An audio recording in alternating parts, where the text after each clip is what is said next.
Ali Khamenei एक ईरानी शिया उलेमा और राजनेता हैं जिन्होंने 1989 से 2026 तक ईरान के दूसरे सर्वोच्च नेता के रूप में सेवा की। उनका जन्म 19 अप्रैल 1939 को ईरान के मशहद में हुआ था। उनकी प्रारंभिक शिक्षा कुरान सीखने से शुरू हुई और उन्होंने मशहद और कुम के धार्मिक शिक्षण केंद्रों में अध्ययन किया। अली खामनेई ने 1958 में कुम में बस गए, जहां उन्होंने रूहुल्लाह खुमैनी की कक्षाओं में भाग लिया।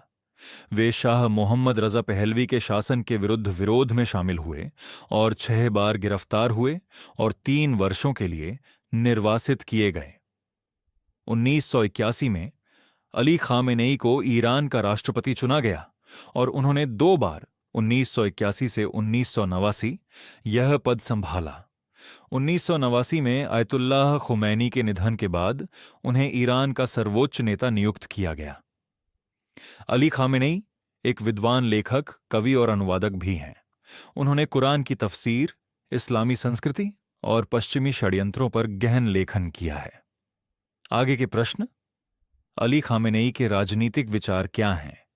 ईरान के सर्वोच्च नेता के रूप में अली खामेनेई की भूमिका क्या है?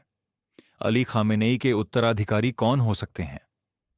अली खामेनेई के राजनीतिक विचार इस्लामी क्रांतिकारी विचारधारा पर आधारित हैं। वे ईरान की इस्लामी क्रांति के एक प्रमुख नेता थे और आयतुल्लाह खुमैनी के अनुयायी हैं।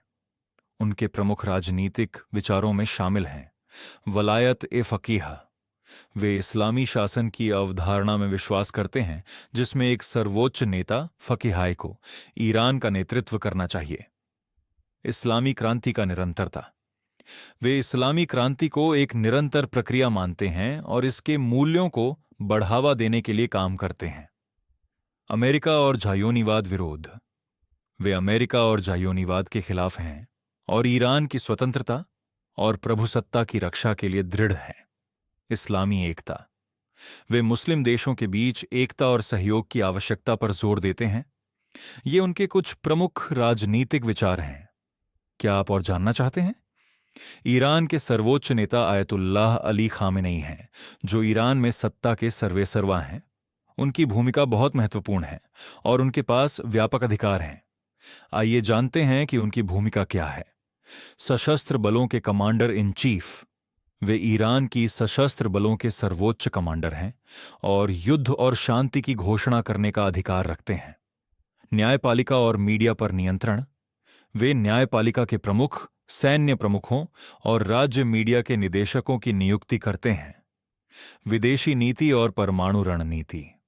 वे ईरान की विदेशी नीति और परमाणु रणनीति को निर्धारित करते हैं। धार्मिक मार्गदर्शन। वे ईरान के शिया मुसलमानों के आध्यात्मिक मार्गदर्शक हैं और करोड़ों अनुयायियों के लिए एक महत्वपूर्ण धार्मिक व्यक्ति हैं। 1-2। इन भूमिकाओं के अलावा वे ईरान की घरेलू और विदेशी नीतियों को आकार देने में महत्वपूर्ण भूमिका निभाते हैं। उनकी मंजूरी के बिना ईरान में कोई बड़ा निर्णय नहीं लिया जा सकता है। 3। क्या आप ईरान के सर्वोच्च नेता के बारे में और जानना चाहते हैं? अली खामेनेई के उत्तराधिकारी के बारे में कई खबरें हैं, लेकिन अभी तक कोई आधिकारिक घोषणा नहीं हुई है। कुछ रिपोर्ट्स के अनुसार उनके दूसरे बेटे मोज्तबा खामेनेई को उत्तराधिकारी बनाया जा सकता है। 1-2-3। हालांकि न्यूयॉर्क टाइम्स की एक रिपोर्ट के अनुसार अली खामेनेई ने 3 मौलवियों को उत्तराधिकारी के रूप में नामित किया है, जिसमें मोज्तबा का नाम नहीं है। 4। अली खामेनेई के उत्तराधिकारी की घोषणा कब होगी? मोज्तबा खामेनेई के पास क्या योग्यता है जो उन्हें उत्तराधिकारी बनने के लिए उपयुक्त बनाती है? ईरान के सर्वोच्च नेता के उत्तराधिकारी के चयन की प्रक्रिया क्या है? अली खामेनेई के उत्तराधिकारी की घोषणा कब होगी, इसकी कोई आधिकारिक जानकारी नहीं है। हालांकि रिपोर्ट्स के अनुसार ईरान की असेंबली ऑफ एक्सपर्ट्स ने 26 सितंबर को नए सर्वोच्च नेता का चुनाव कर लिया था और मोज्तबा खामेनेई को उत्तराधिकारी बनाने का निर्णय लिया गया था। 1-2। न्यूयॉर्क टाइम्स की रिपोर्ट के अनुसार अली खामेनेई ने 3 मौलवियों को उत्तराधिकारी के रूप में नामित किया है, जिसमें उनके बेटे मोज्तबा का नाम नहीं है। 3-4। आगे के प्रश्न: अली खामेनेई के उत्तराधिकारी के रूप में मोज्तबा खामेनेई की योग्यता क्या है? ईरान के सर्वोच्च नेता के उत्तराधिकारी के चयन की प्रक्रिया क्या है? अली खामेनेई के उत्तराधिकारी की घोषणा कब होगी? ईरान के सर्वोच्च नेता के उत्तराधिकारी के चयन की प्रक्रिया बहुत जटिल है और इसमें कई चरण शामिल हैं। यहां कुछ मुख्य बिंदु हैं। 1. Assembly of experts. ईरान की असेंबली ऑफ एक्सपर्ट्स एक शक्तिशाली संस्था है जो सर्वोच्च नेता का चुनाव करती है। इस संस्था में 88 सदस्य होते हैं जो ईरान के विभिन्न क्षेत्रों से चुने जाते हैं। 2. उत्तराधिकारी के लिए योग्यता। उत्तराधिकारी के लिए योग्यता रखने वाले व्यक्ति को एक शिया मौलवी होना चाहिए जो इस्लामी कानून और राजनीति में विशेषज्ञ हो। 3. नामांकन। असेंबली ऑफ एक्सपर्ट्स के सदस्य उत्तराधिकारी के लिए नामांकन कर सकते हैं। 4. चुनाव। असेंबली ऑफ एक्सपर्ट्स के सदस्य उत्तराधिकारी के लिए मतदान करते हैं। 5. अली खामेनेई की भूमिका।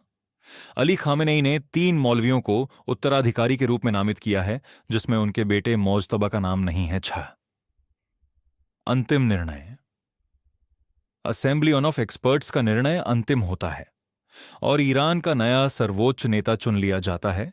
यह प्रक्रिया बहुत जटिल है और इसमें कई राजनीतिक और धार्मिक कारक शामिल हैं।